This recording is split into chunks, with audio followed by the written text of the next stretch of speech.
Esse é um ataque terrorista planejado durante 8 anos para ficar na história.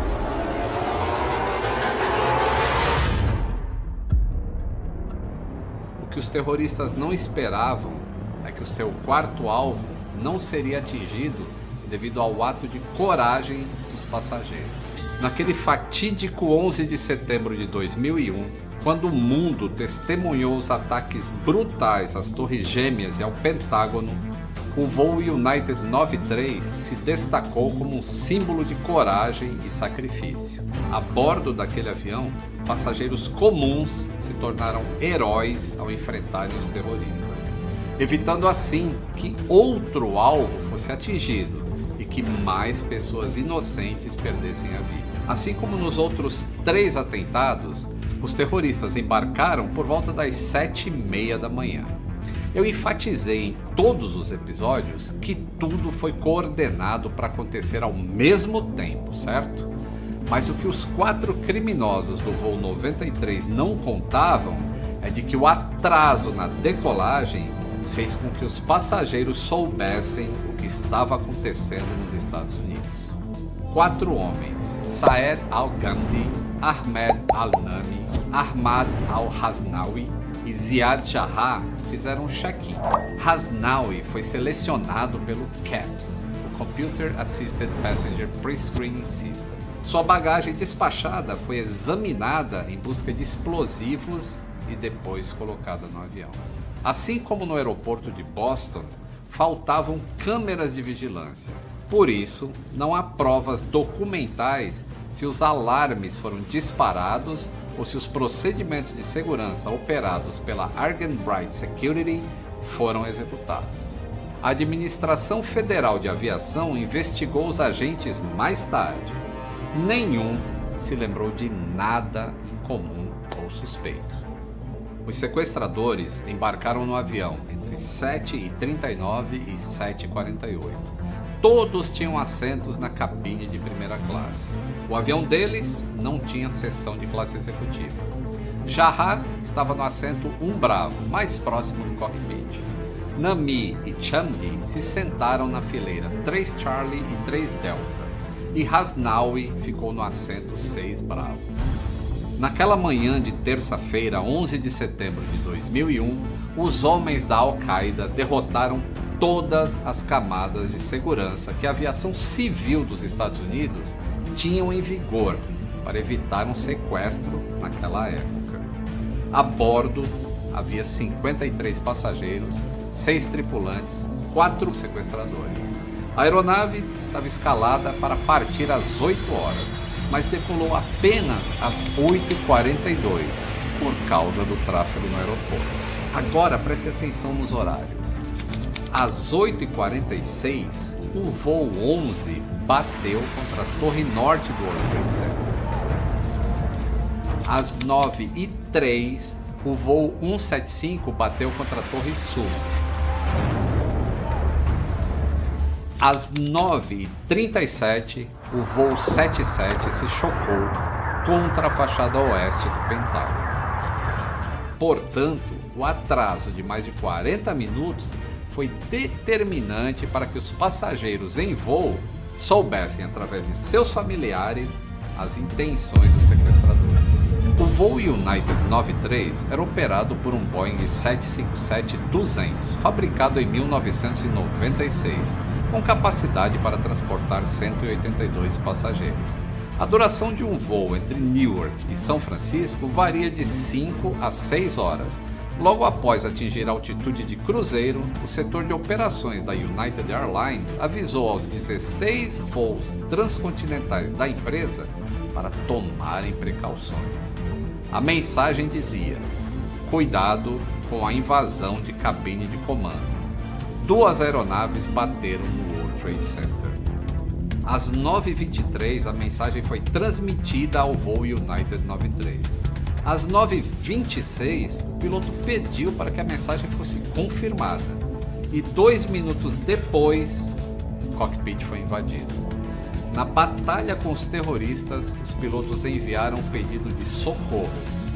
Mayday. Mayday é um código de emergência usado internacionalmente na aviação para situações de grande perigo.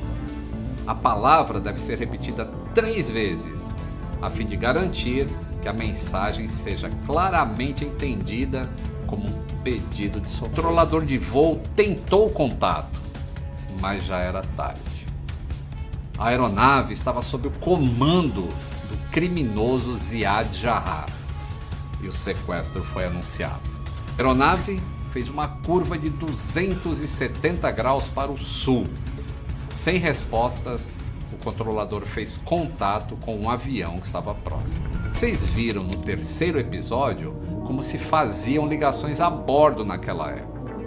A partir dos primeiros sinais do sequestro, os passageiros ligaram para os seus familiares. O primeiro foi Tom Burnett, que perguntou para sua esposa, em voz baixa, se ela tinha ouvido falar de algum avião. A esposa informou que 2 aviões haviam atingido o World Trade Center.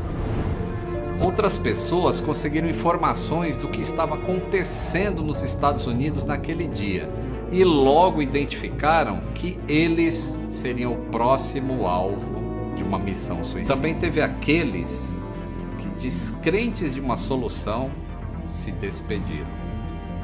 Se despediram de seus companheiros, se despediram de seus pais, mães e irmãos. Depois de uma votação, às 9h57, a reação dos passageiros começou. Em uma entrevista para o canal norte-americano de televisão CBS News, a operadora aérea Lisa Jefferson conta como foi a última conversa com o passageiro Todd Beam. A ação foi vista por outra aeronave. Às 10 horas, o avião voltou a ser estabilizado. O terrorista piloto Ziad Jarrah perguntou: "É isso? Vamos acabar com tudo?" "Se vierem, encerraremos tudo."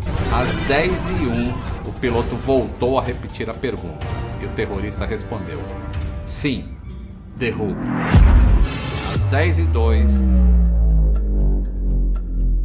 os terroristas jogaram o avião contra o solo de um campo vazio de Shanksville, na Pensilvânia, a 20 minutos de voo de Washington DC.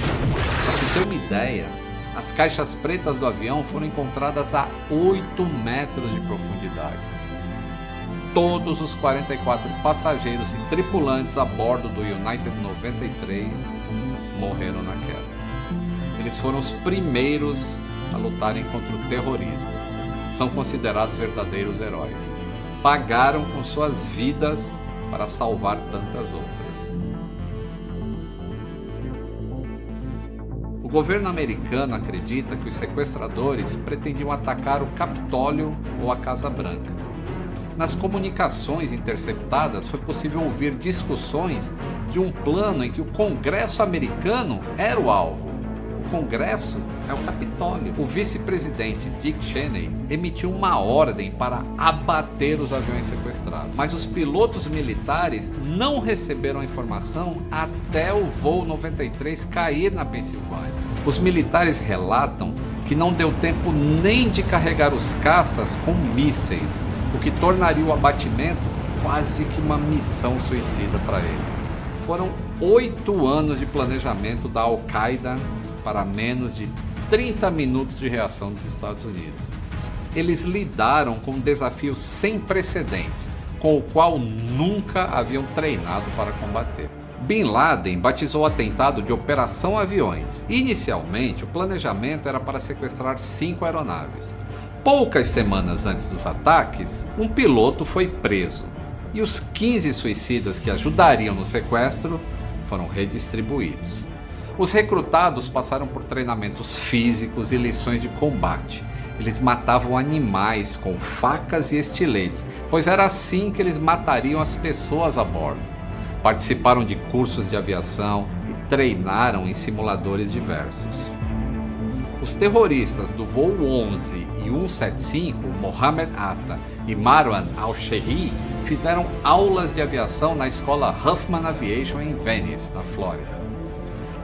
Hani Hanjour, um dos sequestradores do voo 77, treinou na Sierra Academy of Aeronautics, localizada em Oakland, na Califórnia.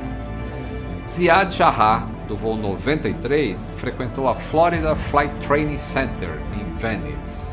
A partir de 2000, os criminosos fizeram inúmeras viagens para observar a estrutura dos voos, horários dos serviços de bordo e principalmente para detectar qual poderia ser a hora exata de invadir o cockpit, na primeira oportunidade em que a cabine fosse aberta após uma decolagem.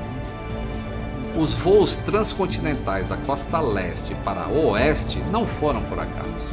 A intenção era de que os aviões estivessem cheios de combustível, já que esse seria o maior fator de destruição. Tudo isso imerso sob um fundamento religioso. Nunca o governo americano, nem governo nenhum, poderia supor que alguém fosse usar aviões como mísseis. E isso abre os precedentes para as teorias da conspiração. Duvidar dos ataques é um desrespeito com a memória daqueles que perderam seus entes queridos. Como eu sempre digo, nenhuma vida perdida na aviação é em vão. Por pior que sejam, as falhas são revistas e levam a melhorias.